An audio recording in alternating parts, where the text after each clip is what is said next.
ரூபாதாரேன் யா உன்னப்பு தட்டுந்தாரேன். அது அப்படி இல்ல, 1000 ரூபாதாரான் அரிசியும் பருப்பும் தாரான். அத்தை அத்தை ஒண்ணு என் அத்தை மகளை வாடி நம்ம ஓட்டு போட்டு வருவோம். அவரு இவ 1000 ரூபாயும் வேணாம், அரிசி பருப்பும் வேணாம், ஓட்ட விவசாயிக்கு போட்டா இது எல்லாம் வருந்தானா.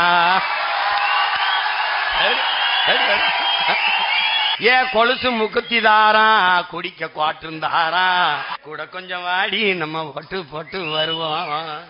இப்படி குடிக்க வச்சு தானே நல்ல குடிய கெடுத்த கூட்டம். என் குறுகட்ட மாமா நான் கூட வர மாட்டேன். ஏன் மிக்சி கிரைண்டர் தாரான், அடி மசாலா சாமானும் தாரான், மாமன் பொண்ணை வாடி நம்ம ஓட்டு போட்டு வருவோம். இவ ஓ மிக்சி கிரைண்டர் வேணாம், மசாலா பொருளும் வேணாம், அந்த மனங்கட்ட மச்சான் நான் மாத்தி போட